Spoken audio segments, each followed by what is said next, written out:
1, 2, 3, 4, 5. All right, I will call the select board meeting to order. Please let's stand for the pledge of allegiance. I pledge allegiance to the flag of the United States of America, to the republic for which it stands, one nation, under God, indivisible, with liberty and justice for all. Did you see this?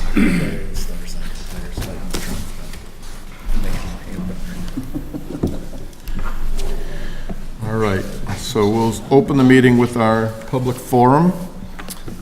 Is there anyone who would like to share ideas, opinions, or ask questions regarding town government? Okay, seeing none. Where's Bubba? That's all right. So now we will move on to the consent agenda. The consent agenda items are, number 1, to approve the June 11 minutes. Number 2, to approve a parade permit for Interstage Left Theater for its annual Wicked 5K fundraiser on October 27, 19.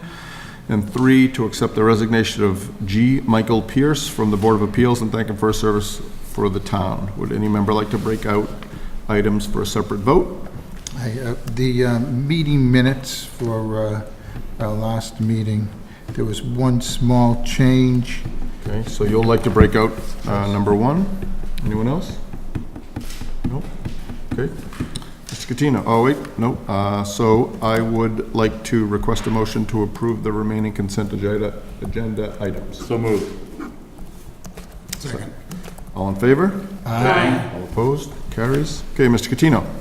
Yes, it was just that in the water and sewer rates discussion, it was stated that no system would have been, oh shoot, where's the correct spot? Hold it.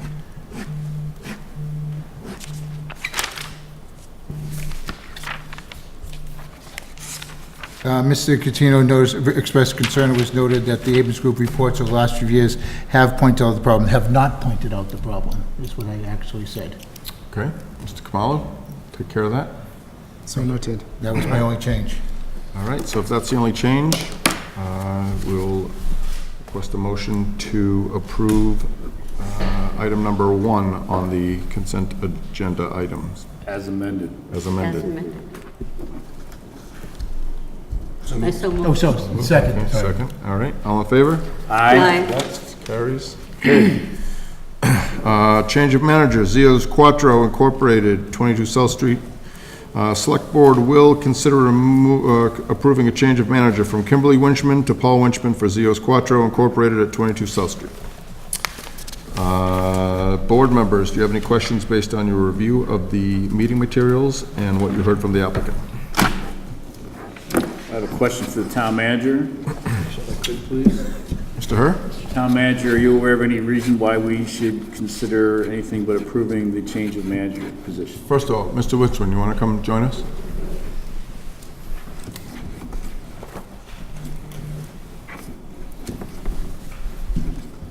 Through the chair, I'm not aware of any issues pertaining to Mr. Paul Winchman, who is proposed as the manager.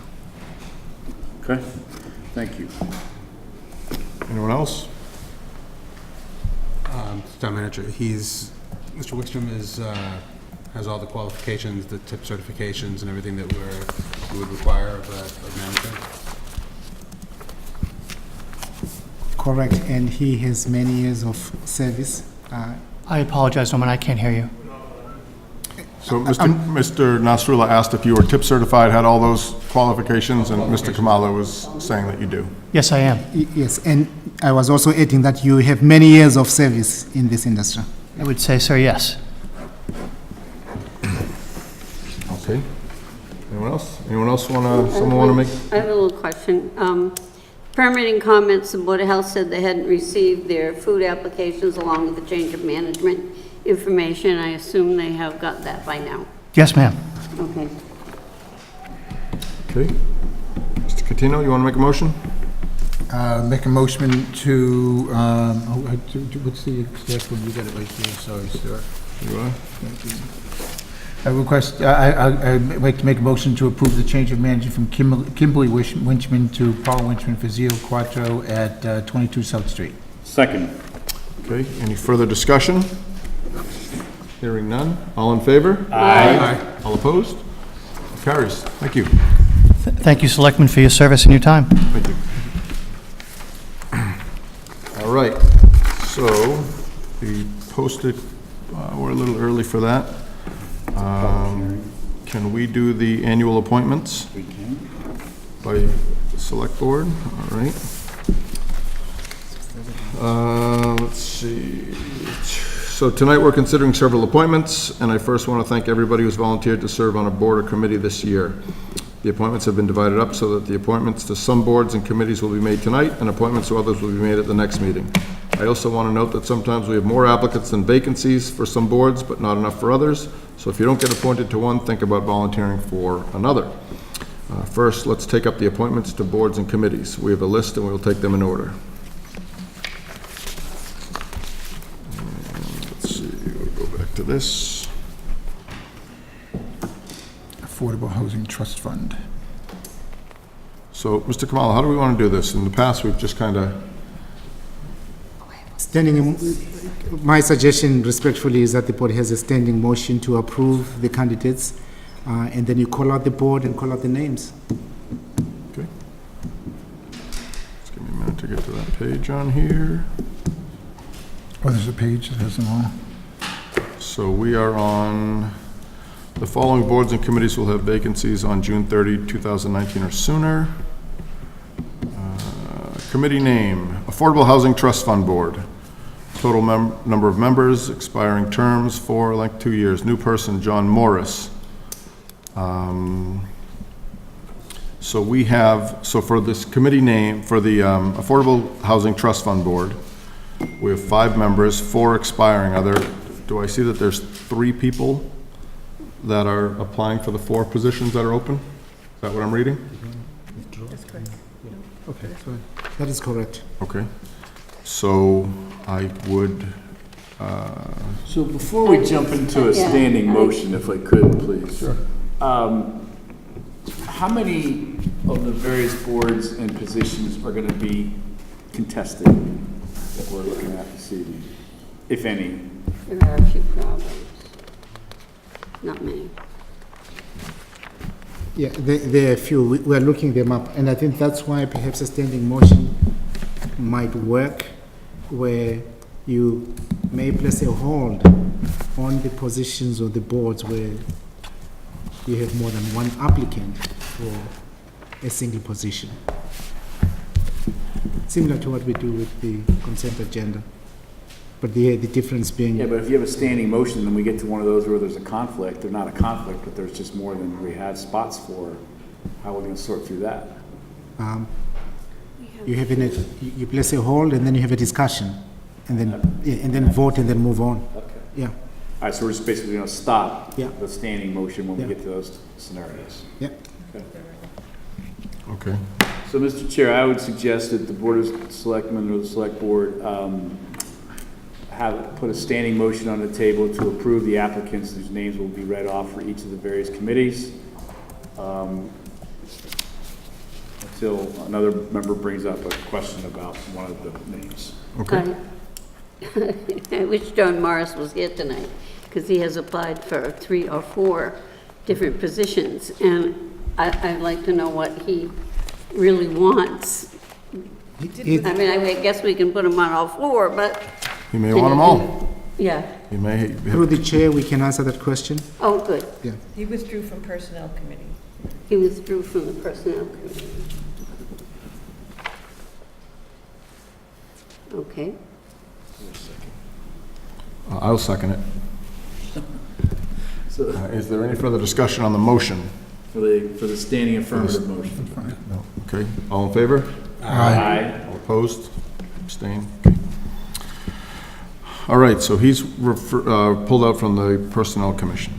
Okay, so the Affordable Housing Trust Fund Board, we have 3 spots, Beth Malloy, Aman Hydri, and John Morris, for 4 spots. So we're good with that?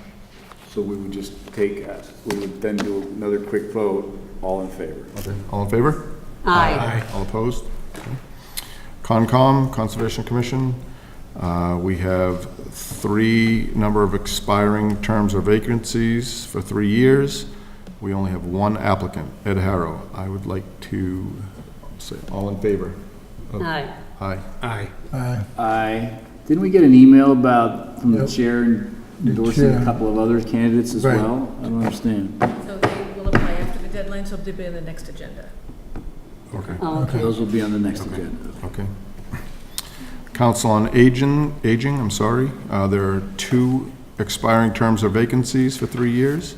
We have 3 people, Sheila Frackleton, Don Wolf, and John Palich. Are any of those 3 here right now? Now, here's where I have a question. I would like to find out from Don Wolf, which he's also applied for the Cultural Council, which is the next one down. And Sheila Frackleton is new, but she's been working at the senior center for quite a long time as a volunteer in a number of different places, and they would like to see her on that committee, but I wouldn't want him, he's been on it, and so has John, if he didn't want to move. So do we want to, maybe, since we're a little ahead of schedule, should we maybe table this till towards the end of the, Table that one and the next one below it. Yeah, in fact, the, Well, yeah. Okay, Well, do he can go on the next one below it also. I mean, it fits, but does he want to? Well, in the cultural committee, there's 7 vacancies and 3 applicants, so Yeah, he can go on the next one, the culture, but and that's the one he put down was his number 1 choice with the council. well, I would assume, Cultural if someone's Council, applying so- for more than one, I'm assuming they want to be on more than one. No, well then, I don't know, it could be just, I don't know. But we if that's- have 3 We've just happened candidates before for that people, positions. yeah, you don't want to put people on 3 different committees, because they probably just thought that might be full, and fill up their week, and, that's. They will fill up their week. They shouldn't have applied for more than one if they don't want to go on more than one. This is where the bogged down part kicks in. Yeah, so, Yeah. Let's It's table- really- all right, let's table this. Yeah. Yeah, let's table Let's this. keep going. So the next is Historical. the Historical Cultural Council. We have 7 expiring terms and vacancies for a 2-year length. It looks like we have 3 people applying for that. Diva Marie Nelson, Don Wolf, Andrea Wilk. I think we have Ms. 3 Nelson expiring withdrew today. terms. I'm sorry? Ms. Nelson withdrew today. Okay, so we have 2. We have Don Oh, who Wolf withdrew? and Andrea Wilk. So I will take all in favor? Aye. All opposed? Okay, good. Carries. Hopkinton Historical Commission, we have, let's see, 3 full members for 3 years, and we have 3 people, correct, that are going for this, looks like. So all in favor of accepting Beth Watson, Nanda Barker Hook, and Christine Remby? Aye. Aye. Yeah, all those in favor. I'm sorry, All opposed? I was waiting for the second. Okay, And it carries, I think so. okay. Yeah, you're good.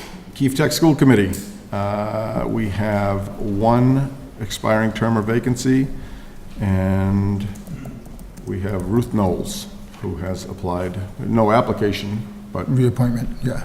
she is, Seeking reappointment. yeah, so, all in favor? Aye. All opposed? Okay. Marathon Committee, we have 5 vacancies for 3 years. We have Aman Hydri and Patricia Keating. We just put him on Hydri on first one, on the first day. Yeah, but, so I'm assuming that, This is not correct.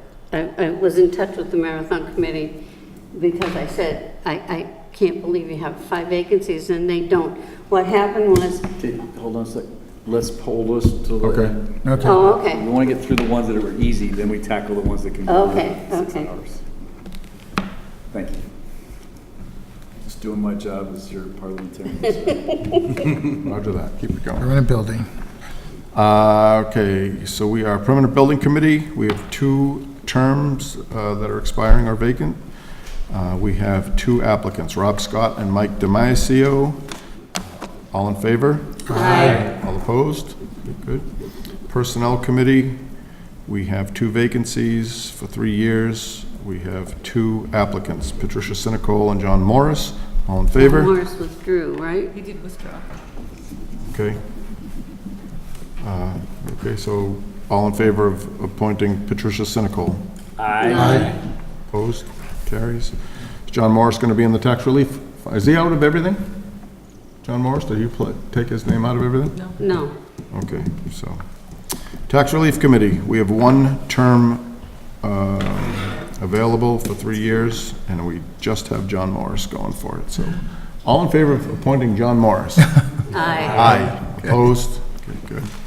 Upper Charles Trail Committee, we have 2 members. No, I'm sorry, we have 2 full members, 2 associate members, and one Board of Selectmen member for 3 years. We have 2 people seeking reappointment, Jane Moran and Barry Rosenblum. And I'm the selectman member. Okay, and Mr. Catino. So we will add, so I'm assuming that, yep, so Moran and Rosenblum are both full members, and John will be the Board of Selectmen member, so all in favor? Aye. All opposed? Good. Did you have any associates on that, or didn't you mention 2 others? There's 2 alternate members, but there's no one that's applying for that. The Youth Commission, we have 3 vacancies for 3 years. We have Alice Joyce, who's new, and Terry Forensic, and Don Ronan, which are the 3, so all in favor? Aye. All opposed? Select Board appointments, traffic constables, formerly called special officers for 3-year terms. John Kraus, Dan Smith. Reappointment, so the new ones would be John Kraus and Dan Smith. And should I read the list of people that are seeking reappointment? Please. Okay. Evan Brooks, Megan Durrad, Jane Goodman, Derek McGill, Darlene Haynes, Stephen Iadarola, John Litchfield, James Collins, Doug Lewis, Carl Harris, Steve Slamman, Doug Oliver, Stuart Montgomery, Tom Poirier, Bill Proctor, Bob Santucci, Rick Flannery, Tom Griffin, Cynthia Vilovson, Braden Louise, Dave Shane, Chuck Wallace. Town Council, Ray Mayaris in Harrington, J. Raymond Mayaris. Labor Council, Nick Anastonopoulos. So all in favor? Aye. All opposed? Good. Town manager appointments, Jerry Holland for parking clerk for a 1-year term. Bill Proctor, animal control officer, 1-year term. Liz Jeffrey, inspector of animals, 1-year term. Director of municipal inspections, recommended appointment. Oh wait, should we vote on those other ones first? Yeah, all together, that's fine. All together, okay. Director of municipal inspections, recommended appointments for 1-year terms. Charles DeBritz, plumbing and gas inspector. Peter Zareski, assistant plumbing and gas inspector. Dan Hunt, assistant plumbing and gas inspector. Ed Hicks, wiring inspector. Ed Hicks, person to cut wire in case of fire. Jim Melnick, assistant wiring inspector. Kevin Beret, assisting wire inspector. Jess Palmer, public weigher. William Robinson, public weigher. All in favor? If I may, You Mr. Chair, there are additional names. Okay. Michael Crisafulli, mutual aid building inspector. Jane Adams, public weigher. Jessica Palmer, public weigher. James Wright, public weigher. Chelsea Adams, public weigher. William Robinson, public weigher. Okay. All in favor? Aye. All opposed? Good. All right. Looks like we're zipping through that. Way to go, Mr. Chairman. Through these resumes, blah, blah, blah. All right, so I guess we can move on to the next. So we'll come So, back to those When do you want to come back to those? probably after the, I don't see anybody. Should we do it now? Do you think we can bang it out in 10 minutes? Yeah, we'll take one of them. Which one do you want to do? What was the first one we didn't get through? I don't know. Yeah. Marathon committee. Marathon dear. committee. That's a, what they think happened was, last year, the public service people who used to be appointed yearly, they now got appointed for a 3-year term last year, and they're added into that number. So they only have one position. And then there was another oversight with the technical department, and Mr. Adam Monroe, who has been on the committee for many, many years, and he's got an email thing back and forth since May 1st for his application, and his application isn't in there, but he has been on the committee for a good number of years. He's been in charge of the VIP security up at the high school, and he's the son of Dr. Bobeck, so you can imagine, I mean, he's been on for a lot of years, and he's not anywhere in the town's files. His name just doesn't show up. So we want to make sure that he gets his appointment tonight, because he's been sworn in downstairs, but for some reason, the files don't have him.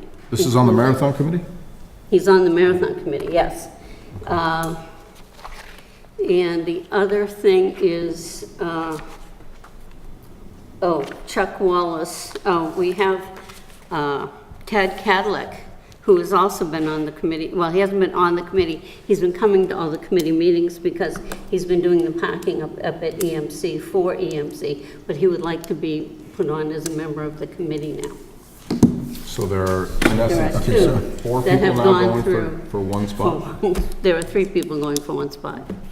Cadillac and Monroe, but, well, actually, Monroe shouldn't have been going for a spot, he should have it.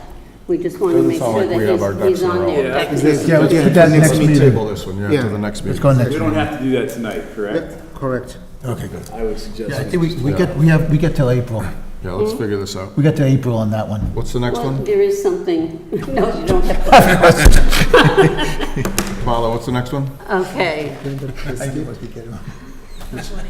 Council on Aging. In fact, I was expecting the director. She had sent me an email. Amy had suggested, at least as her opinion or input, the existing chair has been doing a fantastic job, would like to continue. The other member also has been a great addition to the Council on Aging, brought diversity of opinion. She really appreciates and commends the additional applicant who has been volunteering at the senior center, and she would like her to continue to volunteer.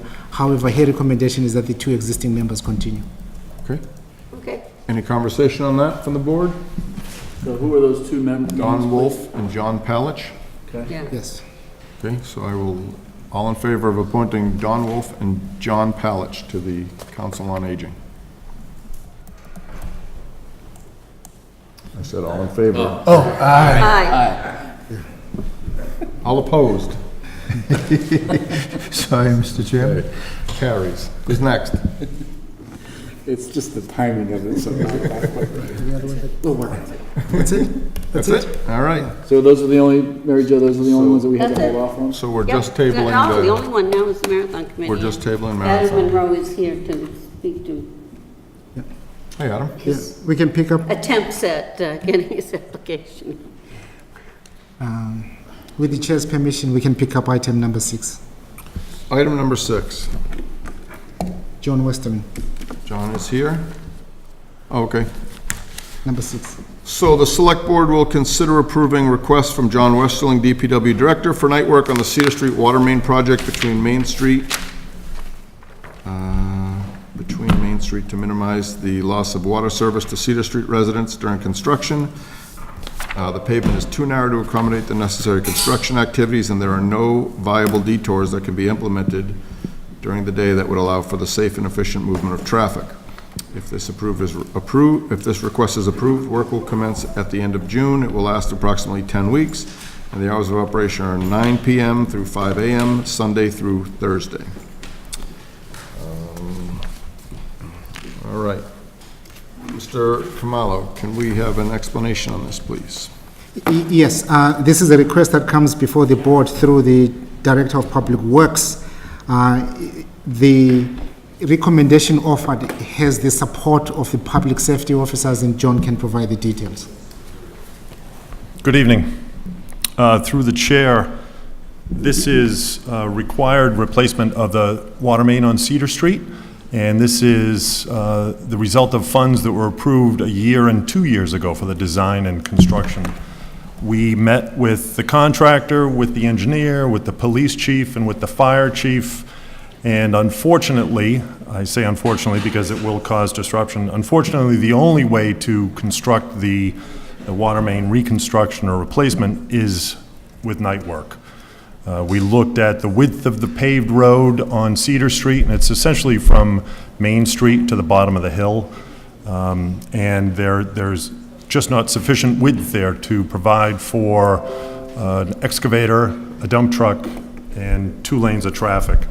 We looked at the possibility of routing traffic through Walcott Street during the day, but that proved to be too sharp of a turn off of Main Street in order to safely accommodate the traffic.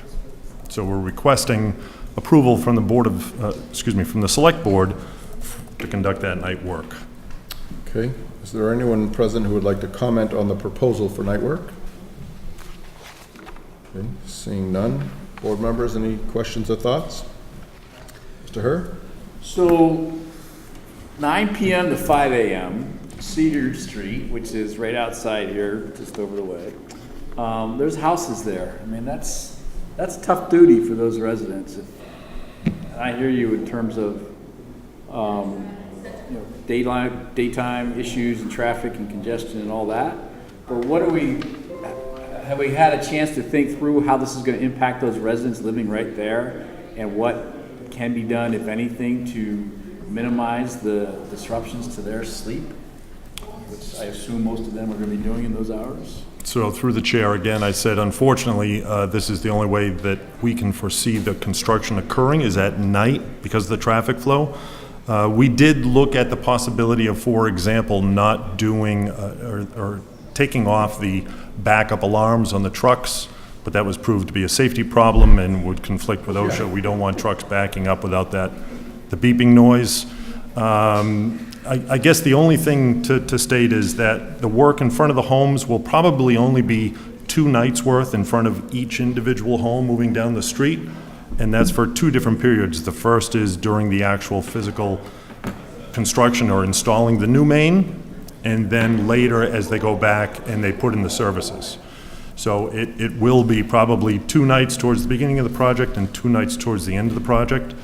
The contractor did state that if there was any work that could be accomplished during the daytime that doesn't require them to have an excavator and a dump truck in the paved way, that they would conduct that work during the daytime. The contractor would like to do it during the day, but the safety officials just don't believe that we can get traffic through there in an efficient and safe Can we manner. do the cutting during the day?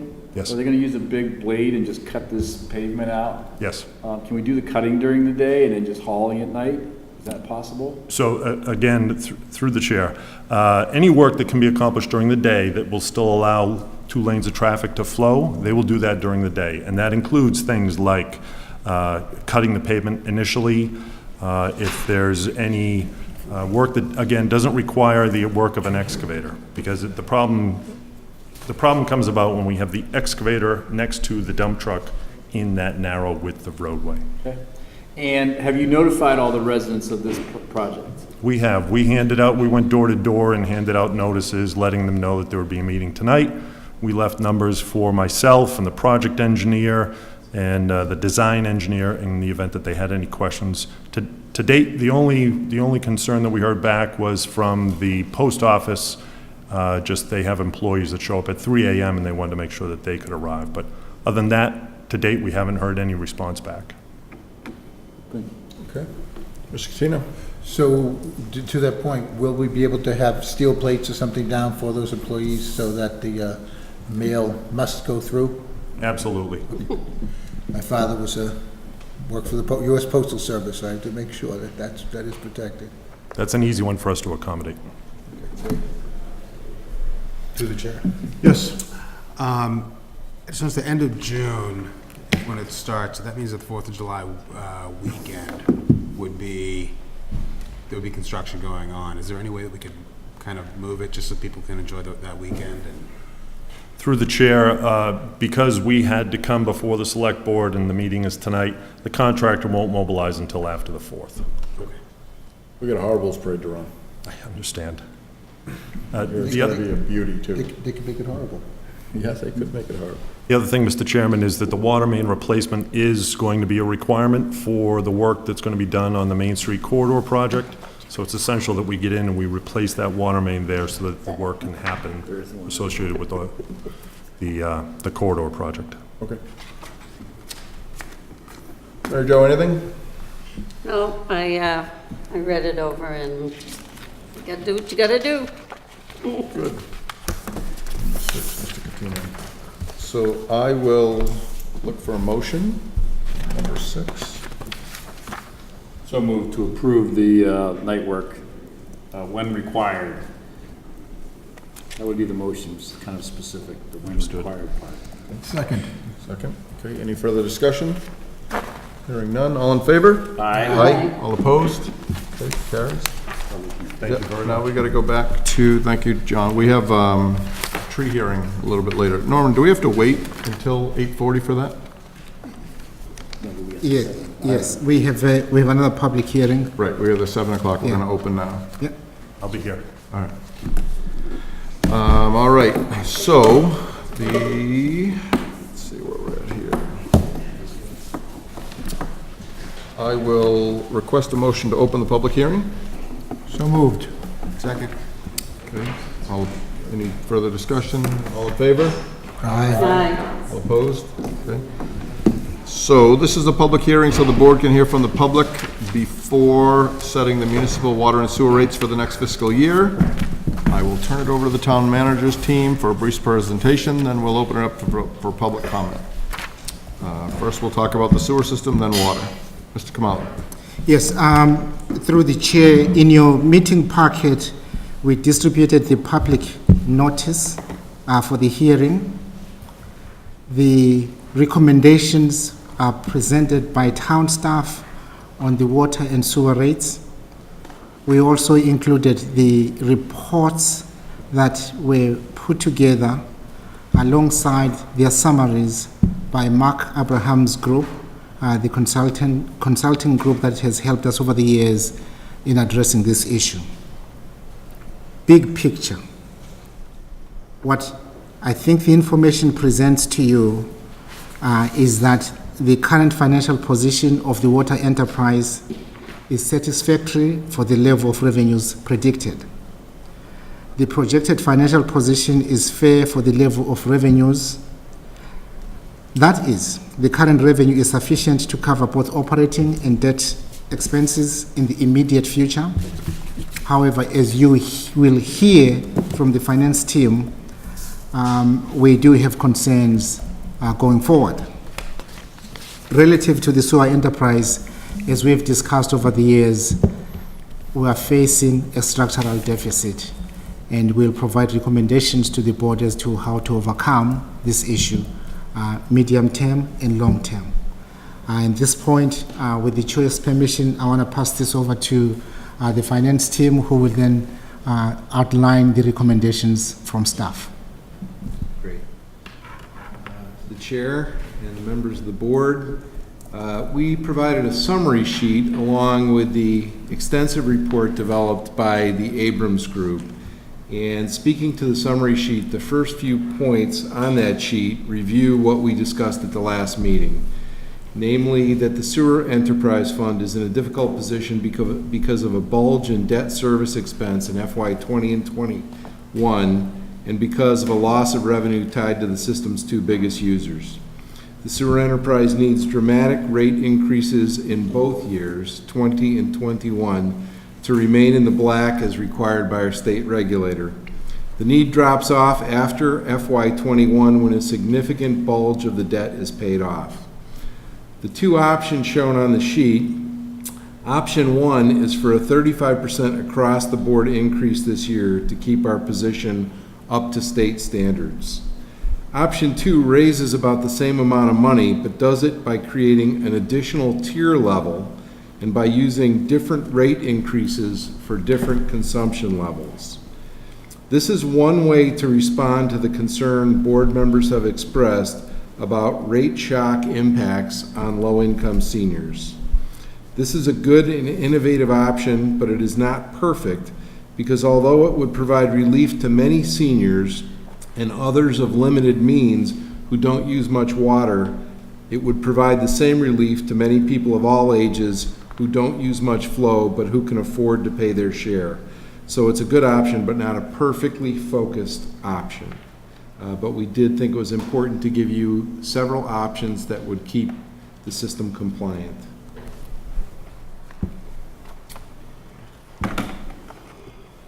So, at this point, we will take questions from the board. Again, Would this, you like water comments now, or are you going to do sewer first? We'll do and then- sewer first. yeah, do so first, and then Great, go to water. great. Yes. Okay. Comments? Mr. Nasrullah?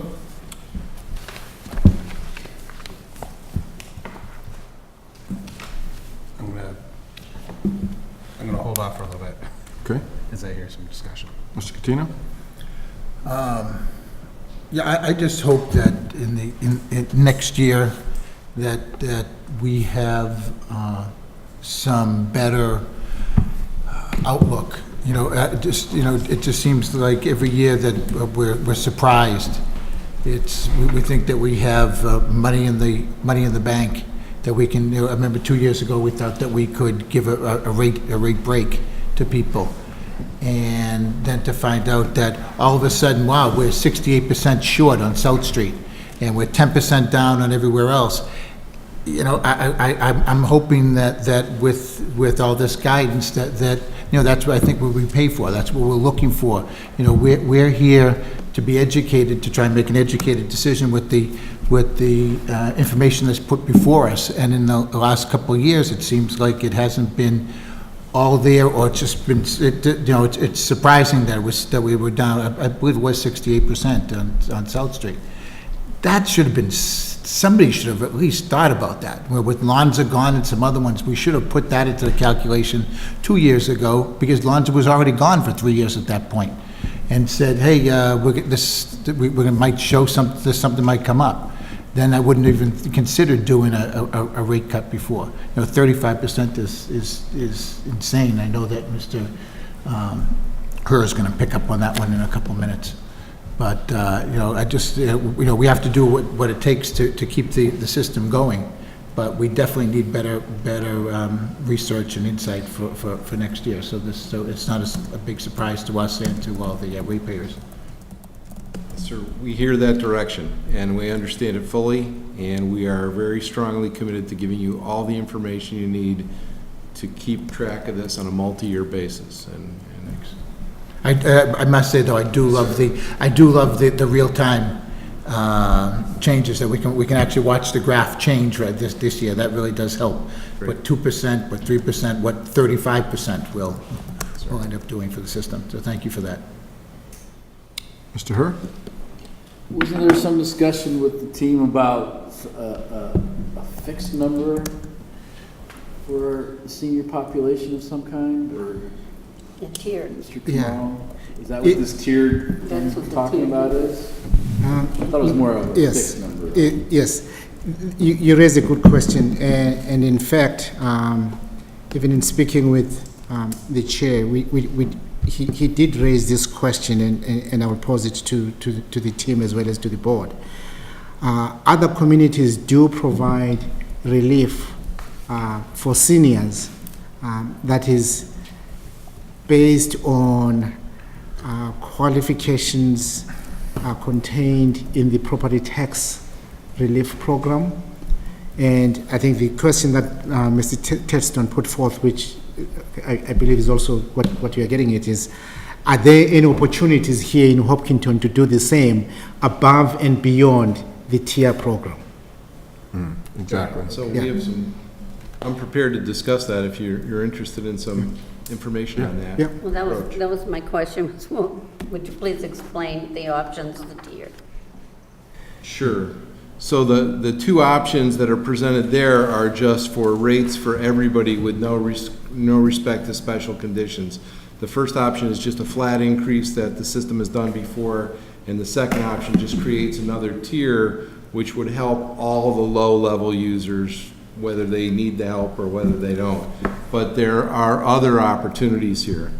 In several discussions, board members have focused on this impact, and so we spent some time on it and did some benchmarking to see how other communities handle the situation.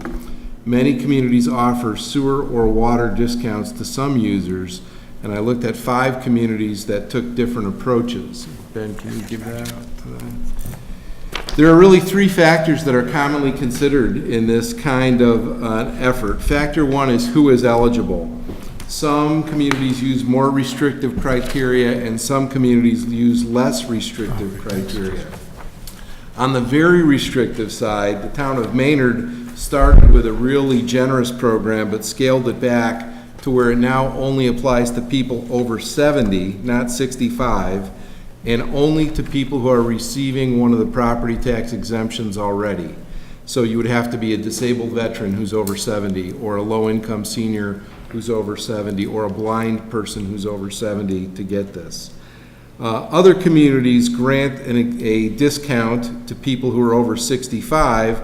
Some of them have income limits, and some of them have no limits. Some communities like Melrose and Air allow low-volume users over 65 to qualify with no income test. So the first question we in Hopkinton would have to ask is, who qualifies if we're going to offer a discount? The second factor is, should the offer be more generous or less generous? On the more generous end, Westboro bills people who qualify under their rules a very flat rate of $40 a year for water and $40 a year for sewer. But they have a tough income test, so relatively few people qualify.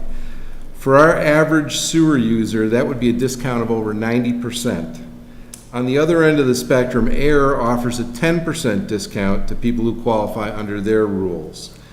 The third factor is level of consumption. It seems that several towns, in 2 of the 5 that I looked at, offer discounts to seniors who are low users. For example, Revere offers a 30% discount for seniors who use under 4,000 cubic feet a year, 20% for seniors who use 4,000 to 9,400 cubic feet a year, and 10% for seniors who use a lot of water, over 9,400 cubic feet a year. So if Hopkinton were to move down this road, the board would need to define who to offer the discount to, how generous it should be, and whether it should be tied to consumption or just to the other criteria. We also need to remember that giving any user a discount shifts cost to users who are not qualifying for the discounts, so it's a pretty delicate balance. I looked at the 5 benchmark towns and did some rough estimates of what programs like they have might cost us here, and they're summarized on the right-hand side of that sheet. The cost range was from several $100s, which would have almost no impact on other users, to about $27,000, which would have about a 2% impact on other users. So just to talk about the who and what we might want to consider, if we consider the very low-income seniors who get the Section 41C property tax exemption, and that's an exemption for seniors who are longtime residents and have family incomes of under $37,000 a year. So that's quite low. Is that, when you say the income, is that pension, is that Pension, Social Social Security? Security. Money that they take in? Yes. Social Security? Yes. Okay. So that's a pretty low income. How much was that, 30,000? 37. And we have 20 of those people in town right now getting that exemption. So if you were going to start by need, that is a good place to start. If you want to look at everyone who gets property tax exemptions, including the blind, the Gold Star widow, the disabled veterans, that gets our number up to about 80. And if you were going to go to everybody who qualifies for the state circuit breaker, which is actually a pretty generous program, and that's a program for families, you can have a quite expensive house, like a $780,000 house, $250,000 in assets, and up to $88,000 a year in family income. That's a pretty healthy standard of living. And we have 250 of those people. So you would probably want to think about whether you would want to try to capture a group like the 250 people who qualify for the circuit breaker, the 80 people who qualify for the exemptions that we already grant through the Board of Assessors, or just the 20 people who are the Section 41C, very low-income seniors with very limited means. And just to give you a rough number, not everyone's a sewer user. We think the lower-income people probably tend to be more so, because it's people who live further out in some of the newer developments who are not the sewer users. So if we figure about 2/3 of the population is going to be a sewer user, and we offered, for example, a $200 discount. Some towns do a flat rate discount, which would be 13% for our average user. That would cost everyone else about a 2.5% increase if we did all the people who qualify for the circuit breaker. It would cost about 0.8% to everyone else if we did the 80 people who get the other property tax exemptions, and it would cost virtually nothing, 0.2%, if we just took care of the people on the 41C. So the 80 people that you're talking about, that includes the very low-income seniors that are Section 41C. Right. And that'll also include the blind, Gold Star, disabled veteran? Yes, All veterans, wasn't it? That's the 80. yes. What? That's the 80, right, Includes- not the 250. Yeah, I have the data right here. Surviving spouses, minors, or persons 70 years and over who are limited income. It would include disabled veterans. It would include veterans and surviving spouses, the 22Es, and certain elderly persons over 70. Okay. The recap sheet from the state here. So about 80 people. Okay. Chair, Mr. Herr? so we're in a public hearing, we'll come Okay. get to that, right? But, Yep. are you prepared to show us the rate increase numbers that we would need to vote tonight to accommodate those 80 people, or the 250 or the 20, whatever the board decides? You accommodate those numbers into the rate increase, and we can make the decision all tonight, do you know what I'm saying? So this was a late-breaking tasking for my supervisor, and I think I'm prepared for that. I think there would be virtually no change for the 41C cohort, because it's, with all the estimates, it's in the noise.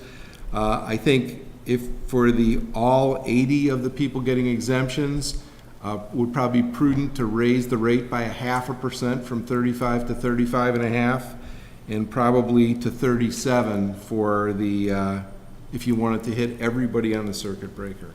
I don't understand that circuit breaker number, and then some of the numbers that are associated with that, like the value of the house. Right.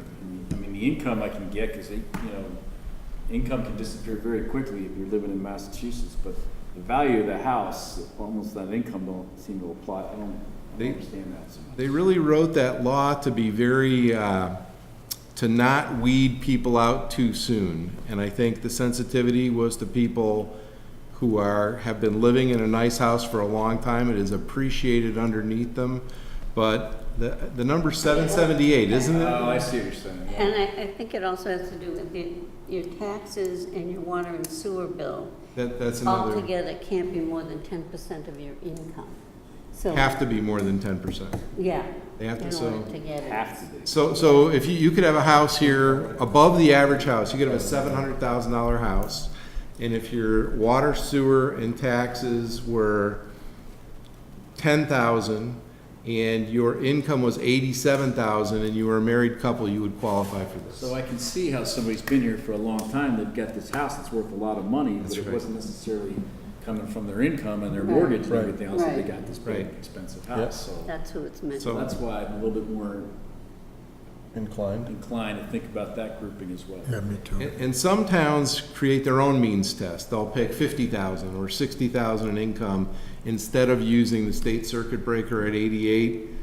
There's just an infinite number of ways to do this, to capture the pool. And then the smaller the pool is, the more generous it can be without being very impactful on people, on everyone else. It's a complicated thing to try to discuss on the fly. Okay. So would this discount be in their bills? I mean, we don't need like to have a only reserved for people to come and apply for this and then get the discount, or, So how does this, I spoke to several of the Does towns, and work. I really wanted to understand what they offer. I didn't get into the mechanics of it. So what, if we did something along these lines, we would find a compliant approach and develop the mechanical method to achieve it. I think the idea is we need to have a sense of not doing what Maynard did, which was offer 20% to everybody over 65, and 10% of the town came in the first day and filed the applications,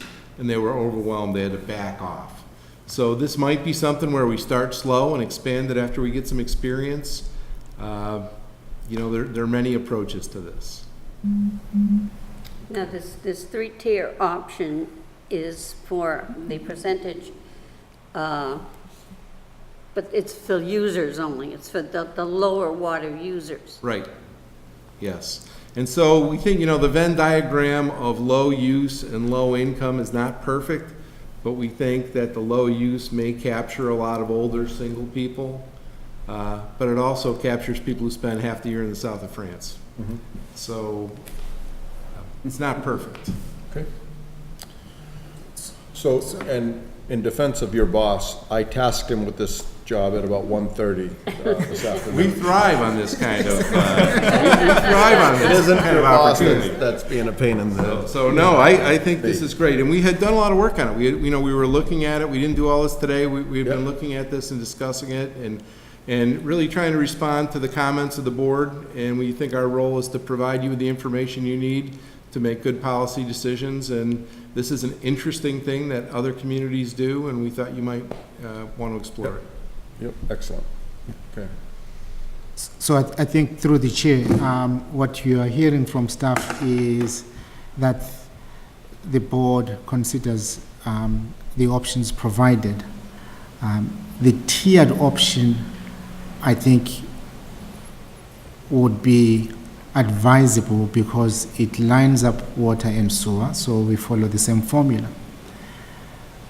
The last option that we just discussed, based on the questions from Mr. Teston and Mr. Hay, as well as comments that were expressed by the board during the informal hearing regarding mitigating the impact of a 35% increase on the low users and fixed income residents, is in addition. I just want to make sure that the board understands this, that it's in addition to moving to a tiered solution. And so did we come up with a set dollar number on this? So some other towns have used $200, and I would say that the $200 rate is incredibly affordable for the 41C, the very low-income seniors.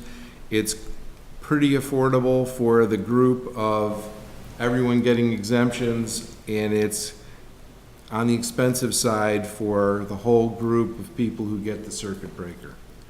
So if you wanted to go to the whole circuit breaker, you might start out at $100 relief instead of $200, and So this is $100 a would still relief. be a 13% reduction for the average user. So we will still, on these people, we will still be monitoring their usage, their water and sewer usage. There wouldn't simply just be a flat rate. That is so expensive for us. You know, if you made the flat rate as Northborough does, $40, that becomes very expensive. I mean, it's a $500 discount per recipient, and that's, and the sewer enterprise is challenged. It's a lot to put on to the other users at the same time. So it's a,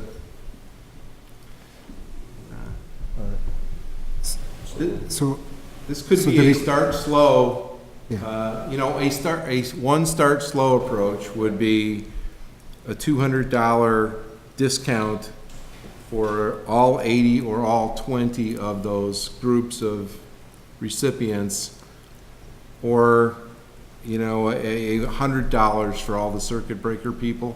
Those would be reasonable things to start with and test and see. You know, we could also incite more people applying if we start giving more discounts. There may be people who don't bother to apply now, so we really want to be, this is really a thing I would prefer to test in a good year when revenue is good and we have some reserves. But this is the year when we're impacting people. Yep. And so we want to maybe take a little more risk than we might ordinarily take. So in that regard, and I'm directing this to the finance team, starting slow may mean going with a group of 20.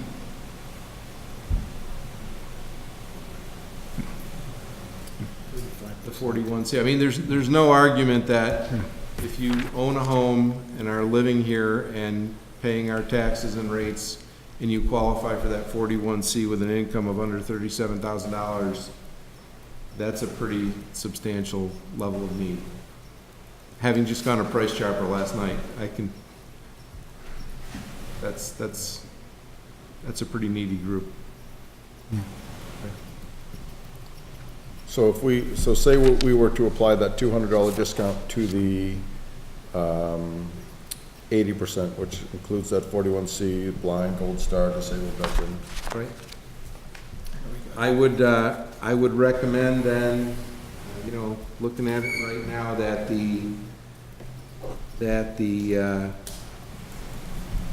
you increase the proposed raises by 0.5%. Half, so from One 35 half to of 35. 1%. From 35 to 35.5? Yes, sir. Or the 80? Yes. Okay. To take care of the 80 with that level of support. Now, that would be under both approaches, the option 1 and option 2? Yes, sir. Yes, sir. And more important to do the 0.5%, well, and I would do it for across the board for option 1 and option 2 at the discrete rates. We don't outsmart ourselves trying to be, we still need to meet our regulator's Yeah. requirement, and we're working with a pretty sharp pencil here. Yeah. Okay. Yes, perhaps at this point, we would ask the board if there are any further questions on sewer. And if the board does not have any further questions on sewer, we will turn to the public and ask if the public has any questions on sewer before we turn to water. Okay. Does the board have any further questions on sewer? Do not. No? No? Okay. Public? No? Okay, so move on to water? Great. Wrap up water is quite a bit simpler Yeah. this year. Again, referencing the summary sheet, the first 4 points on the summary sheet review what we discussed at the last meeting. Water is stable now, as Mr. Khumalo said, but due to a projected drop-off in connection fees and an expected capital need for new debt, the water enterprise will need more fee revenue to remain stable in 2025 and beyond. And we recommend addressing that earlier rather than later, and doing so with more modest increases now rather than very large increases later. Option 1 is to begin a series of 2% rate increases now and to track the situation as we approach 2025 with the probability that we'll make some slightly different adjustment as we get closer to 2025. Option 2 is there to recognize that we are going to have very large increases in the sewer enterprise this year and next year, and that many of our water users are also sewer users. So that option would delay the ramp up in water rates until after customers have a chance to adjust to these sewer changes. So instead of going 2% increases all along, we would pause the water for a while to provide some relief and then start some 6% increases to catch up and get on track so we're not facing a big bulge in 2025.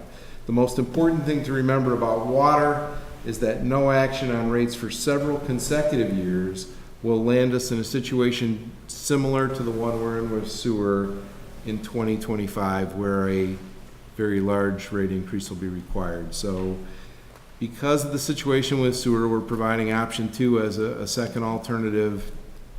If it weren't for the sewer situation, we would really be very strongly advocating for the slow, steady increase in rates.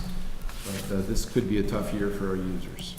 So, based on, is there a moderate use? So I know we have the low users and the high users. Yes. Based on on a moderate user, when we talk about that option one, the 2% increase, Right. what, give me a dollar. So number. if you look at this summary sheet that it was in the package, and I can speak from it, that section on the right of the table shows our entire user profile. And it shows that the average user in the 50th percentile uses about 6,000 cubic feet a year, 6,000 cubic feet a year, and that their rates would go from $177 to $181, $4 a year, imperceptible, Okay.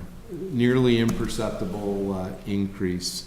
Although I am a veteran who gets care from the VA, and I can tell you when prescriptions went from $1 to $2, people screamed about the 100% increase.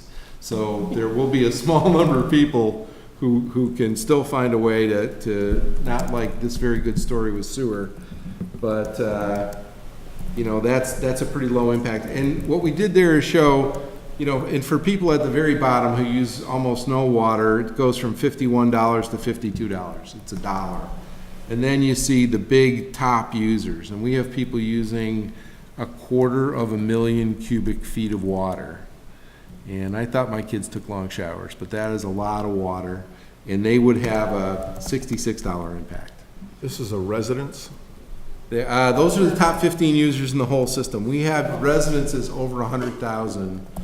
I don't know what the top residence tops out at. I don't know if you know, but I looked through the whole data file, and a couple things jumped out, but I don't. There are residences using over 100,000 cubic feet. I assume they have orchards or, you know. Yeah, well, then they need to pay a little bit more. Or elephants, you know, they take a lot to wash. Car wash for the Kiwanis, I don't know, but it's. We can say car wash here. But the water, you know, the rates for, our rates for water are very competitive, and the impacts are pretty modest. So it's really more about, you know, do you want to, how do you want to treat this user cohort? Because it has the half overlap with the sewer cohort this year. Is that it? Yes, sir. Okay. Well, I will take comments from the board on this. I'll start down this way. Mary Jo? Well, I think that's pretty clear. I was looking at Mr. Abrams' report earlier, which had no increase this year and next year, but then 6%. And I think that we really do have to do the 2% for the water. It just doesn't make sense not to. Okay. Mr. Hurd? I agree with Mrs. Lafreniere. Mr. Catino? Yeah, we don't want another spike in 3 or 4 years. Mr. Nasrullah? Yeah, I agree. I think the 2% makes a lot of sense, just to, and I understand the impact on, with the sewer rates, but even the largest users are only paying $66 or more, so, and if they're using that much water, I think they can afford it. All right. Is there any comment from the public? Hearing none. Mr. Chair, I move to close the public hearing. Second. Okay. Any further discussion? All in favor? Aye. Opposed? Carries? Great.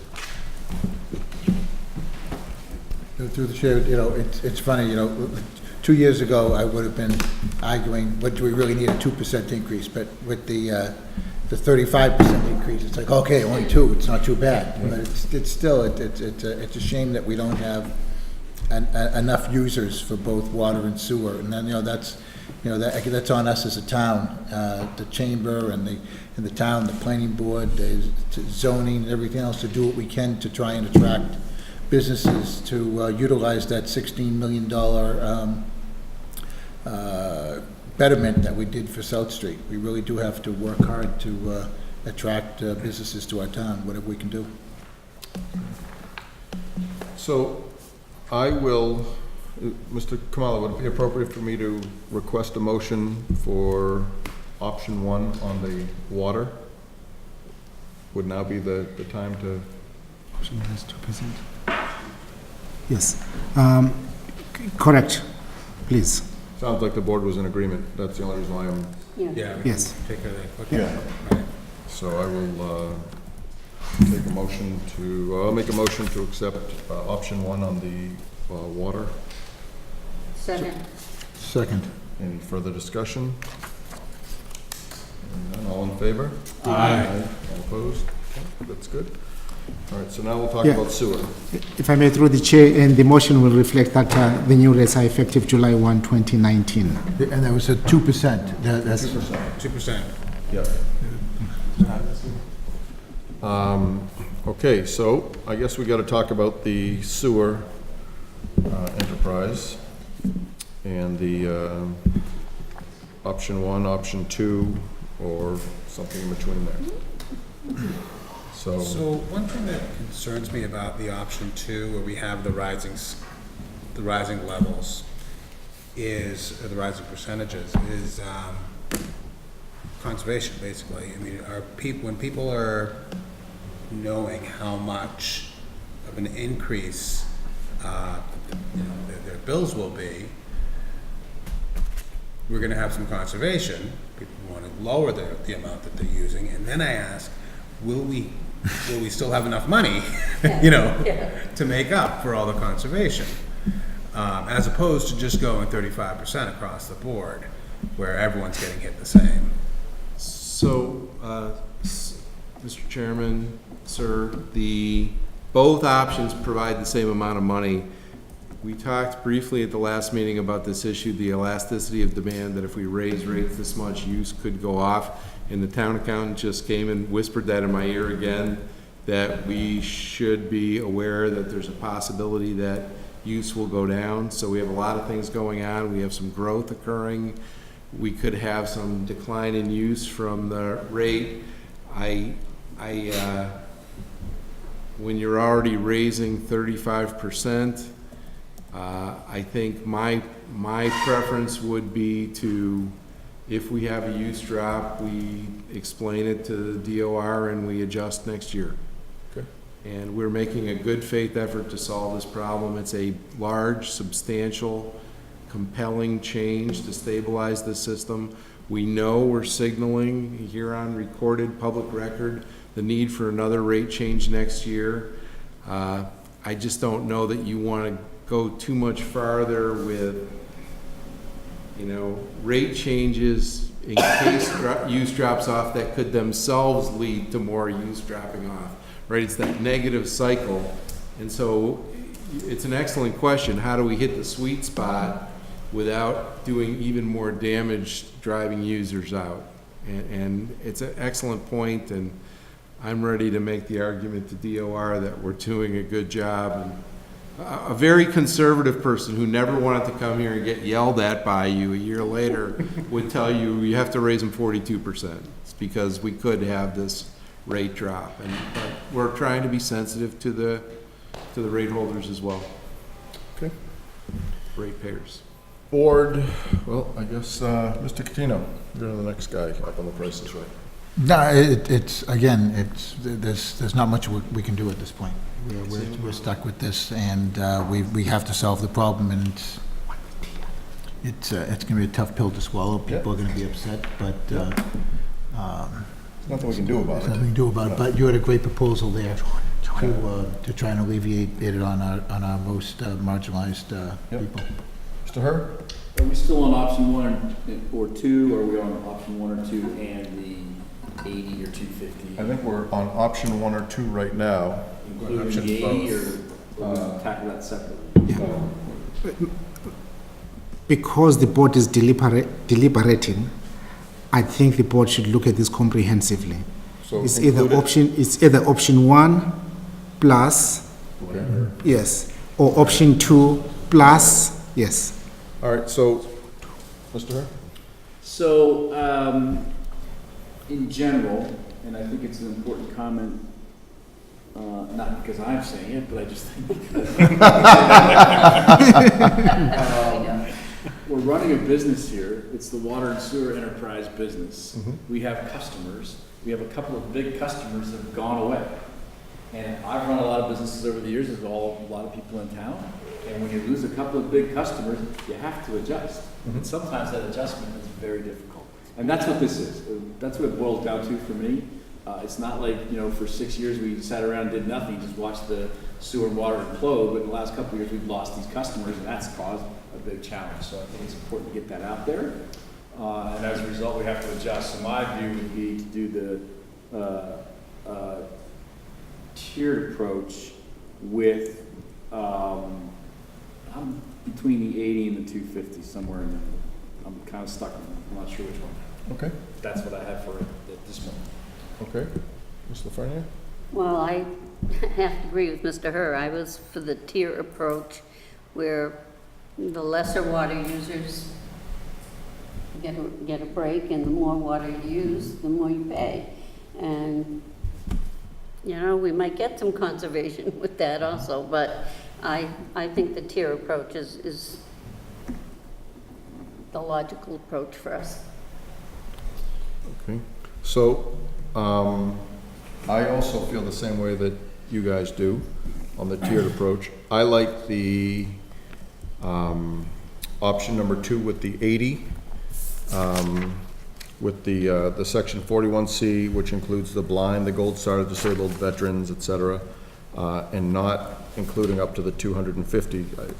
I was, initially, my thought process was the 250, and the reason that I changed that is you made a good argument to say that if we start low, monitor it, if it's a successful program, we're able to weather the storm, so to speak, then we can maybe expand it next year to the 250. But for right now, that's my thought process on why I would like to go with the 80 and not the 250. I think that those will hit probably some of the people that are most in need. And anytime I have a chance, or we have a chance to include the veterans and the Gold Star families, those are very near and dear to my heart. That's my thought process on that. Mr. Chairman, Agreed. so just to tell you what the numbers would be for that, so to give the $200 discount to the people who qualify for the exemptions, that group of 80, the rates for option 2 would go up to 19.5, 41.5 for the second group, and 42.5 for the third group. Those would be this year's rate increases. It is what it is. Yeah. Through the chair. Yes, Mr. Nusser.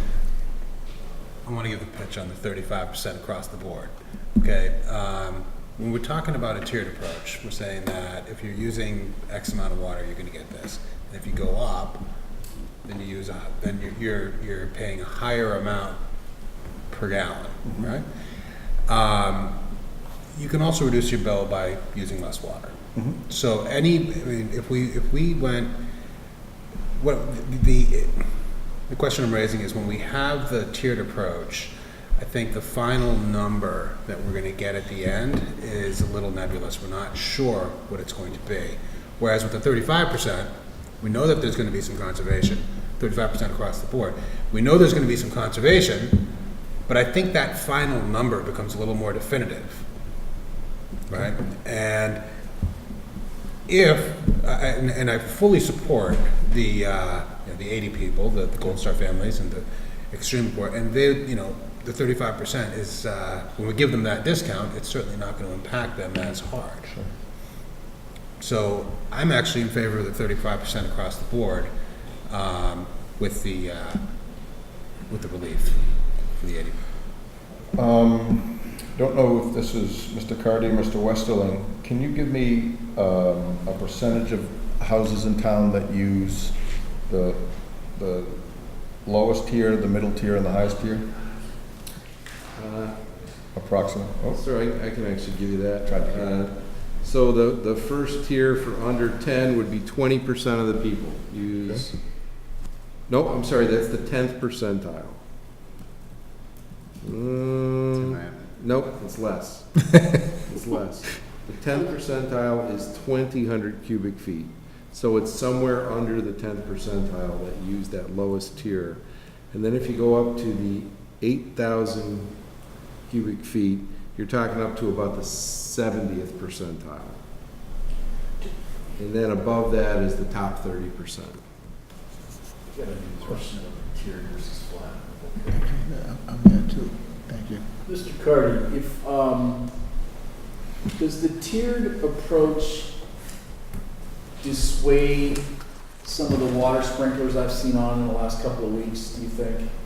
Given we've had about 28,000 inches of rain this spring and people still turn these things on, would that impact that at all, or is that just something we're never gonna, that habit, or that mindset's just not gonna change? I think it's, through you, Mr. Chairman, I think it is, depending on some places it is. I think some people do take that into consideration. I think there's others that don't. As you say, we try to leave notes, we see the people that have them going during the rainstorm to remind them, put a letter out into the Hopkins Independent every year, trying to remind them to them. So I think it's a little mixture of, Well, do you think the tiered approach would help us in managing that a little bit? Because I literally took mine offline. And I just gone through a season of selling my house and explaining 28,000 times why I took mine offline. Because you can have green grass through June in Hopkinton, July 4th comes, you want to turn it on, and town says turn it off. And I turned mine off, and then I just took it offline because it was too much. But I'm wondering how much of our users are in this grouping, and I'm going to get nasty grams about attacking people's grass, but what percentage of our users are in this group that just love to water their grass when they shouldn't be watering their grass by law, right? Can you answer that, or is that just the too... percentage part, I know that the tier part, definitely, people do take that into consideration. You can see some of that in the figures that they do it. And just as a note too, the state actually does require that we have an increase in tier. That's a requirement for all municipalities. Just as a note. So the top 20% use over 9,400 cubic feet of water, which is 50% above our mean. So half again above the mean. And So they're definitely watering our lawn. they're doing something. Through the chair. I built pools too, I get it, but not anymore. So, through the chair. That's an awful lot of water, really. So the conundrum is, we really do want to sell water. Yeah. We really do want to sell water. We just don't want to go dry. But we know, that's the other question. Do we have enough water in this town? That's been the question for the last 20 years, and you get different answers when customers want to, when companies want to come in. Do we have enough water if another Lonza wanted to come in, since we have the $16 million upgrade to our system going up there for water and sewer? Can we support them? Because, some people say, oh no, Hopkinton, there's no water, you don't want to go to Hopkinton. Definitively, does Hopkinton have enough water? Through the chair. Yes. The 2014 report done by Weston and Sampson on water supply and treatment evaluation showed that the town is challenged to provide enough water to all of our customers, especially during those months of June, July, and August. And as the town grows, demand grows. So that period when we're not able to supply sufficient water, that extends out to May, June, July, August, September. So as the system grows, our ability to provide that water decreases. Fortunately, we have the town of Ashland and an intermunicipal agreement with Ashland where they can supply that water during the peak periods, but as Hopkinton Reservoir drains, they're no longer able to supply the water that we need. And when we get into October, November, their ability to provide water that we need diminishes greatly. So we're challenged to be able to provide sufficient water from our own sources, but again, fortunately, we have that supply from Ashland, which is, again, that is at risk as they use it and as they grow, as the water levels in the reservoir go up. It was just 2 or 3 years ago, we were in a serious drought here in New England, and yet we were watering lawns when we were not supposed to be watering lawns in the community. We absolutely were. There were people in my neighborhood doing it, and every other neighborhood I drove through in town. And the reservoir, the Hopkins State Park Reservoir, I mean, you could walk out almost to the middle of that thing. It was scary. So yeah, we need to sell water, but we need to be responsible residents about what we do with that water. And if the tiered approach is going to help guide a little of that behavior, that's one of the reasons why I was thinking we look at that. I understand the flat rate, but if it's not going to guide the behavior, then I'll take the argument off the table. But I think it might. Mr. Kamala? it will. In fact, Ms. Hay, you took the words out of my mouth. I hear the board's comments regarding conservation. I hear the board's questions regarding the tiered approach versus the flat rate approach. I think and I believe the tiered approach has a clear nexus and a clear connection with conservation. Why that is important comes back to the question raised by Mr. Cotino, namely, if we're going to sell more water, the town will need to have the permit to withdraw more water. For the town to get the permit to withdraw more water, we need the conservation. So, in a way, I think the tiered approach may be the better option of getting the town to continue pursuing measures that balance these conflicting needs. Mr. Catino? Water meters.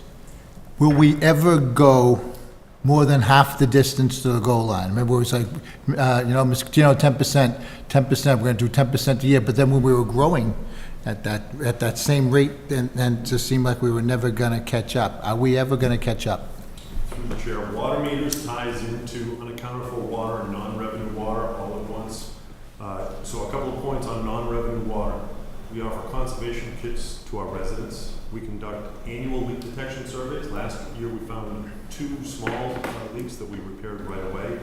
We completed our 3rd water audit and to eliminate unaccounted for water. Because of our efforts, we are functionally equivalent to DEP's goal for unaccounted for water. And with regard to water meters, we're on pace to replace 400 water meters this year, which gets to the 10%. And we're targeting the replacement of the oldest meters first. We do test a sample of the meters that we replace, and they all show that they're reading accurately in spite of their age. Thank you. All right. Chair, Mr. Nasrullah? last thing. Last thing. Mr. Herr got me thinking about the watering lawns when we're not supposed to, and I've seen plenty of sprinklers going on while it's raining. And one of the questions I had is, do we have any kind of program or any kind of ability to negotiate for smart controllers for sprinkler systems? Through you, Mr. Chairman, that would most likely require a bylaw in order to enforce that. We the town halls and try to actually take it off and get the reason why, but it would have to be through a town bylaw. Well, I'm not saying requiring it. I'm saying offer, like, through volume discount. So if the DPW were able to negotiate with any of these companies that provide smart water sprinkler controllers, maybe, Through the chair, we can certainly look at that. We do offer, as I said, conservation kits, and that's through a partnership with DEP. So we can look to see if there's anything out there. It would depend on the systems that folks have and the availability of putting those in, but that's certainly something we can explore. Okay. We're all set? All right. I will entertain a motion for, if someone wants to make a motion, to set our rates for the sewer enterprise. Nobody will. I will make one. I move to incorporate the 80 residents with the 41C, including the blind, Gold Star, disabled American veterans, into the sewer option 2, that tiered option. How's that? I'll second. With the rate being 17.5 increase for the lowest tier, 39.5 for the middle tier, and 42.5 for the highest tier, That's including that? including the 80. Okay. Yes, sir. So 17.5, you initially said it was 19.5. That was for the whole That was up to 250. circuit breaker group, Oh, okay. so that you can cover the 80 with that increase. 17.5, 41.5, 42.5. 17.5, 39.5, 42.5. Okay. Using include option the 2. 80 additional. Just an extra 0.5% on everything in option 2. On everything, So there's a motion and a second. So it was motion and seconded. Is there any further discussion on the board? So just one quick comment if I could, because I can see him popping up soon. I love green grass I really do. I was obsessed with green grass till I was about 45, and then I just kind of like whatever, you know. I just kind of gave up on it a little bit. So please, I'm not trying to disparage anybody that's trying to have their house look beautiful. It does look great, but we have a challenge with water. We have a challenge with the rates. We have a challenge with our economics here. So I'm not going after people that love green grass. I'm just trying to figure out the balance here, and that's why I'm sort of jumping on the watering the grass during the spring of rain that we had this year situation. So. But Mr., through the chair, Mr. Hurd, I've never had a sprinkler system, and my lawn looks perfect. You plant the right kind of grass, doesn't use water, perfect. Shout out to Mary Pratt with her drought-resistant grass. It's true. So we're looking for discussion. So we're still in discussion. Okay, so just looking at the graph you had here and the user impact, you have at the very bottom difference between option 1 and option 2, right? Right. So my last ditch effort on the 35 across the board. When we look at the user impact for the, you know, the 10th percentile, it's $35. Right. Right? It's $30 for the next year, $20 for the, right? Yes, sir. So, are we, I guess my question is, if we go with the tiered approach, are we really, is it that much of an impact for the lowest end users? We're talking $35. So the exact answer is for the low users, instead of a $67 increase, they have a $32 increase. Right. So it's half the increase for them. So if you felt the $67 increase was a lot for them, it takes half of that off. If you look at the middle users, it was 194, and then because they have already bumped into the second tier, they're only saving $20. So it starts to fade off. The more you use, so it's a pro-conservation measure, because the more you use, the less benefit you get from the tiered approach that is reflected in option 2. I mean, we could have used different tiers, but to create a bigger spread, and that's why I put that line in there, to show you that this doesn't really change anybody's life. It's just a little relief for some people who may find a $60 increase to be a lot. And it's really, And those folks are in our community, and I've been in their living rooms, and they said, you know, that $20 changed last year. Yep. I didn't think about it. I had my Social Security coming each month, and all of a sudden, you know, my $180 in expendable money for the week was $160. What's up with that, Brian? I've had those conversations over the years, so a lot of us, $20 is $20, but a lot of us, $20 is $20. We need to be, I think, cognizant of that. Yeah. So, Okay. through you, Tim, if I'm reading this right, those 80 folks that fall into the parameters, with that $200 discount, if they're a low user, right, their sewer bill is now gonna be about $24 a year? right. That's awesome. Right. That really is awesome. So it's a big difference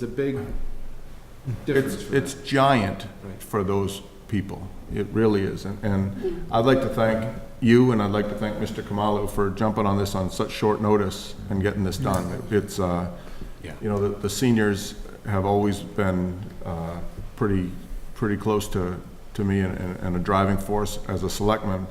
And the fact that you guys could put this together in basically 4 or 5 hours is awesome. Thank you very much for doing this for us. So the motion's on the table, it's seconded. Do we have any further discussion, Mr. Kamalu? Administratively, the motion will reflect that the discount is $200. Yes. Okay. Yes. All right, all in favor? Aye. All opposed? Okay. Abstentions? Carries. Thank you very much. On time, good work. Mr. Kamalu, I owe you a fresca, because I did not think we were going to fit this in an hour. Yeah, we did water and sewer. Thank you, guys. Thanks, Eric. Thanks, Tom. I know we talked about it, I don't remember the vote. Yep.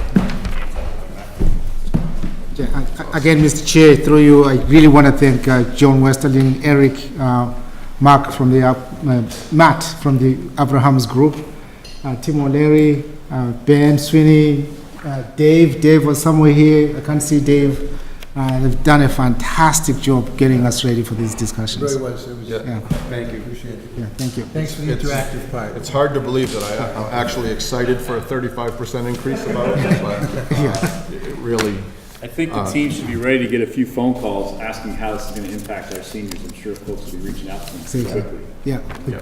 Be ready. Yep, that's great. Thanks for that. So, Mr. Kamalo, on an earlier question, I asked you if we needed to wait till 8:40 for this tree hearing. Do we? It's not doesn't say public hearing. Yeah, just it's says not a posted hearing, but where's John? You forgot. There he is. John, you gotta stay. Yes, sir. All right, so the tree warden held a tree hearing on Monday, June 10th for the removal of 3 town trees on Hayden Road necessary for the completion of the intersection of the project at Chestnut Street. The removal of the trees is required to allow the installation of the new utility poles to accommodate the new pavement design and the installation of the traffic signal. There were no attendees at the public hearing. However, one resident objected to the removal of the 40-inch maple tree in front of 185 Hayden Row. The only way for the tree to be removed is by the decision of the select board. So, all right, so basically, Mr. Westerling, there are 3 trees that have to come down. You posted a public hearing, nobody showed, you got a letter probably, or an email stating that the resident at 185 is opposed to us taking their 40-inch maple tree in front of their house? Opposed to taking down the town's Sure. 40-inch tree. Yep, Correct. yep, on town property, but in front of their house? Correct. 185 is Do we have pics of that? is obviously distal to, So 185, this is Chestnut Yeah. Street yeah, and Hayden Row. If you're coming out of Chestnut Street, 185 is the house on the left. okay. And the tree is right here on the corner. Yep, I know, well, I've been to a few of those car accidents. And I did reach out to both Eversource and Verizon to ask if there was any way to save the trees. And they both said that in order to save the trees, they'd have to redesign their entire Yeah. electrical and Enough said. telephone. Yeah, enough said. Include property rights and delays to the project, which we've already And suffered. I'm sure they're both long gonna enough. jump right on that, Chair, because they're that responsive. if I may, Yes. through the chair, can you confirm that the resident who emailed this concern was contacted for this hearing? They were contacted by email and asked to call me so that we could look to see if we could, what the options were there to ameliorate the loss of the tree, and I have not heard back. Okay, Can you secondly, confirm can- that- Time of 8:40 PM Well, it's tonight. through the chair. At the tree hearing, the tree warden closed the public hearing. There was no one there. Okay. And then extended it to the Board of Selectmen meeting. And I did reach out by email to those residents on 2 occasions, and I haven't heard back. I don't believe that they can live you- there. do you, Mr. Kamala, 1 second, can you verify that the person that was against the removal is the property owner of the home and not a tenant? 'Cause that- Yes, I can. okay. Through, Mr. Chairman, on the maps here, so there's now a formerly Elizabeth V. Davidson trustee, and the email was from Ms. Davidson. Okay. I don't know. yeah, and through, Brian Bento used to own that for a long time. oh, yeah, through the chair, Yes. John, do you mind bringing up the Google map so that the board can see the tree? Sure. Bear with me. Yeah, we can go on the street level and look at it. Yeah.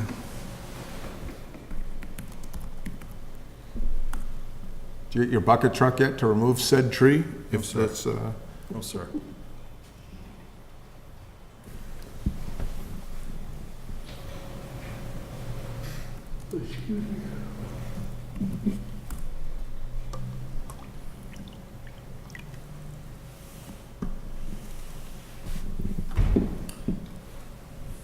For what it's worth,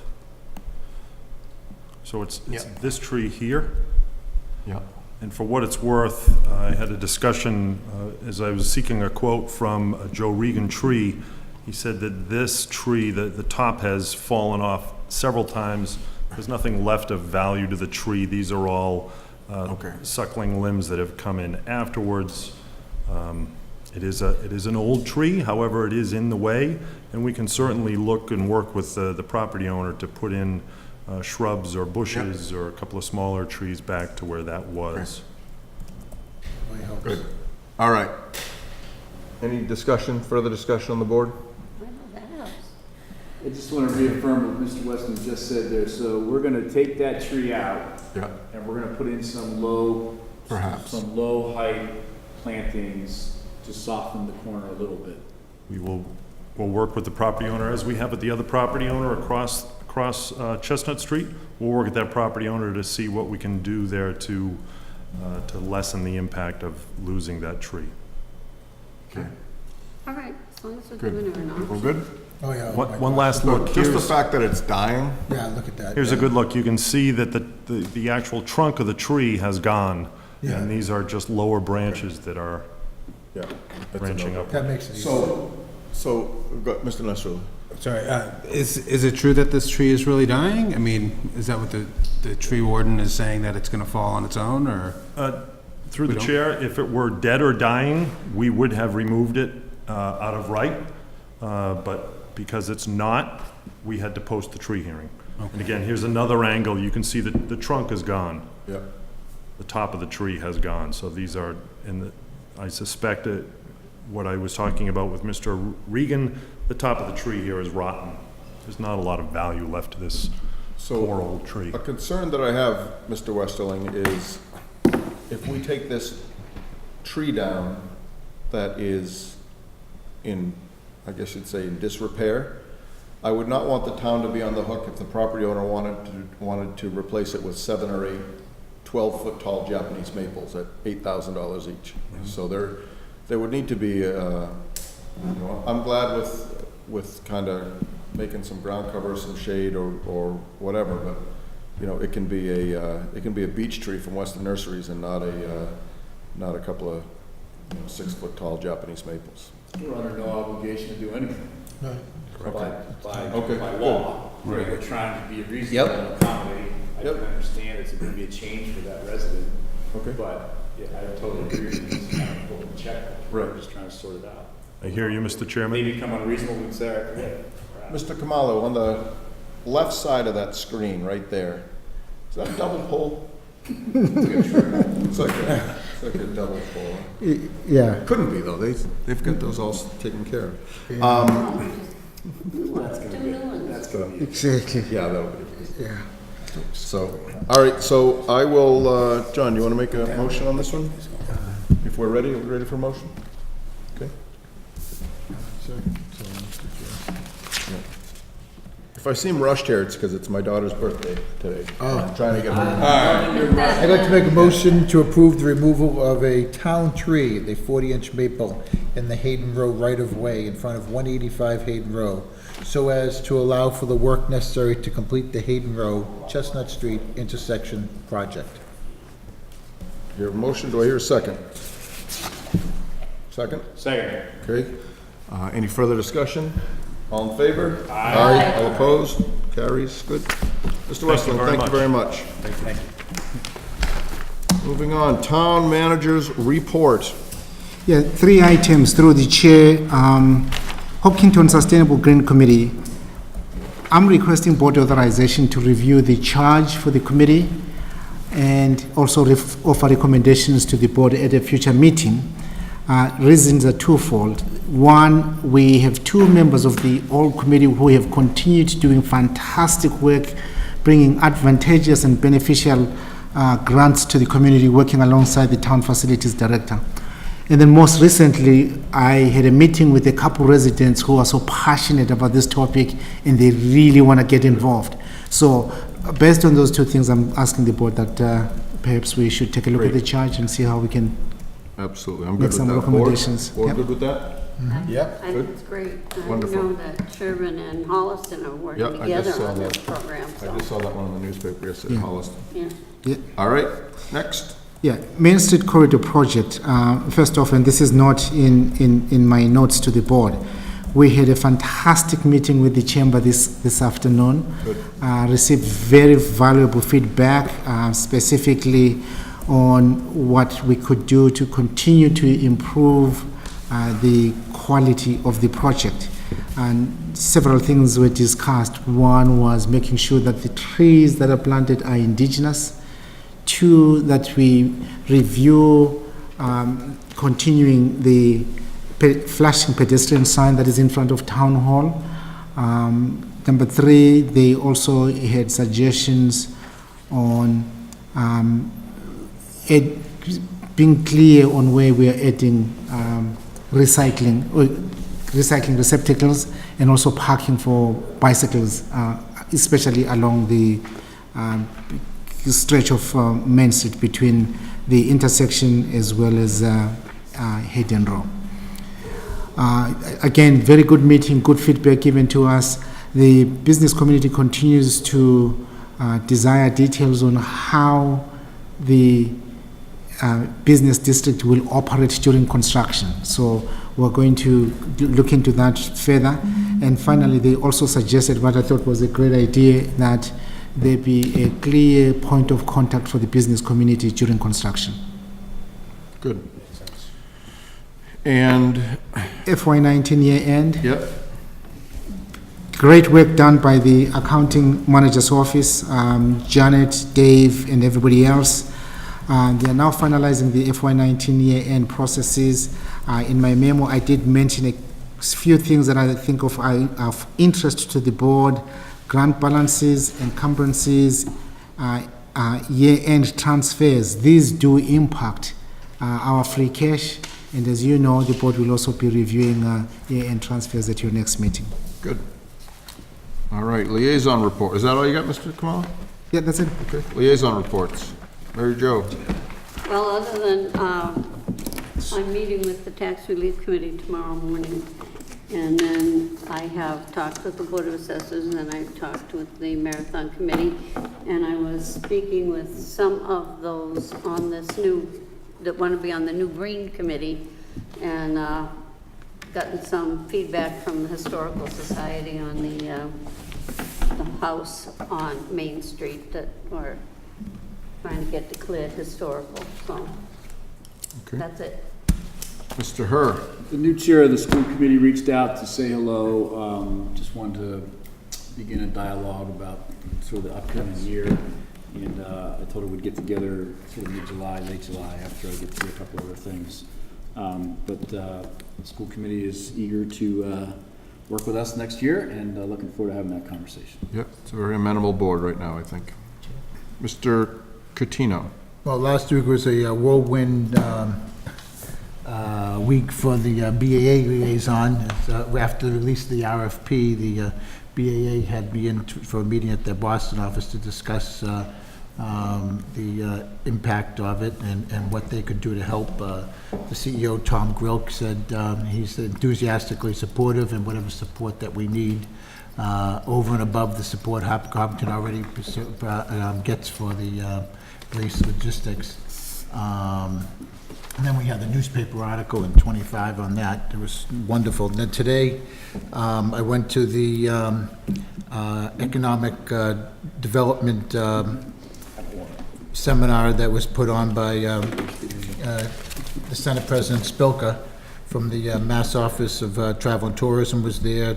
Kiko Orel and Michael Quinlan from the marketing office. They were all interested in asking us about how they could help out with whoever answers that RFP. And Senator Spilka, again, is extremely enthusiastic about it and about the possibility, and just thinks it's going to be a great thing for the region and for the state itself. So we're getting great feedback on the RFP going out, because it absolutely matches with Hopkinton's vision statement, and the economic benefits can be just astronomical. So we're just getting great returns on that. So thank you very much, Mr. Kamala, for getting that out, because we're getting great results. Thank you. Good job, and good job on that news report there on Fox Still haven't News. seen that link yet. You get the link? I'd like to see that news thing. Oh, sure, I'll send it. It's running on a continuous feed in his garage. I have not. Brian, We can run it up there. We can run it here, yeah. Oh, yeah, then the 2030 thing today, that Next DOT. door and turn it off. Mary Jo, Various reasons. you had something else? Yeah, I just, I had a thought, and I meant to say something earlier. The Marathon Fund Committee, had a vote, and they voted Charles Wallace to replace me on the Marathon Fund Committee, and he's been going to all the meetings, and the Marathon Fund Committee voted to accept Chuck Wallace as their member from the Marathon Committee. Good. He's pretty well known in town. So I had Johnny's a... husband, right? Yep. Yep. So I had a couple open space meetings, and we've been talking about a few properties here and there and sprucing things up, and that's going pretty well. I would like to mention that I spent a good portion of my kids' inheritance at the carnival this week, and that seemed to go off kind of without a hitch. I didn't hear of any adverse issues or parking or angry neighbors or anything. So it's hats off to Erin Graziano and her crew, and for the people that went out and did such a good job kind of proactively taking care of any issues and concerns. That's all I have there. Future board agenda items. Anyone got anything? No? Okay, I will entertain a motion to adjourn. So moved. Second. Any discussion? All in favor? Aye. All opposed? You guys sign those things down? Couple of weeks. The chairman, way to go, my goodness. Did we sign it?